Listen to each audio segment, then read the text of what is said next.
తాము చేసిన అభివృద్ధి సంక్షేమ పథకాలను అభినందించడానికి కేసీఆర్ కు మనసు రాకపోతే ఫామ్ హౌస్ లోనే పడుకోవాలని సీఎం రేవంత్ రెడ్డి సెటైర్లు విసిరారు.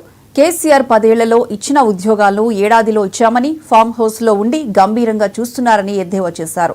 రాష్ట్రంపై పడి నీ అల్లుడు కొడుకు యమకింకరుల్లా మేశారని, నీకోసం ప్రజలెవరూ ఎదురు చూడడం లేదని చెప్పారు. అందరికీ పథకాలు అందుతాయని స్పష్టం చేశారు. ఫామ్ హౌస్ లో ఉండి స్టోరీలు చెప్పొద్దని, అసెంబ్లీకి వస్తే చర్చ పెడదామని సవాల్ విసిరారు.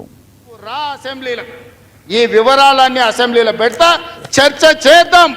ఆయన కొడితేనంట బలంగా కొడతాడంట. సరిగ్గా నిలబడేది నేర్చుకోని ఆయన కట్టె లేకుండా.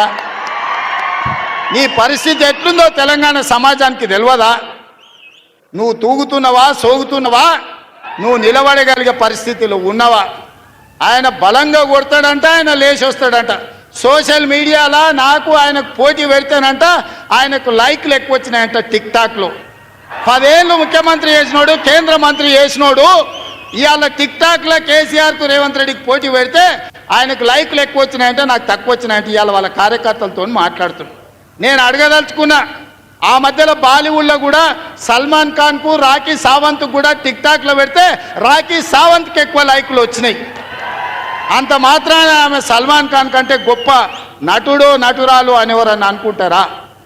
ఇవాళ చివరికి ప్రజలు తిరస్కరించి ప్రజలు డిపాజిట్లు జప్తు చేస్తే ముఖం జల్లక ఫామ్ హౌస్లో వండుకున్న చంద్రశేఖరరావు సోషల్ మీడియా టిక్ టాక్లో నాకు లైక్లు వచ్చినాయని చెప్పుకునే పరిస్థితికి వచ్చిందంటే ఆయన మానసిక పరిస్థితి ఎట్లుందో తెలంగాణ సమాజం అర్థం చేసుకుంటుంది.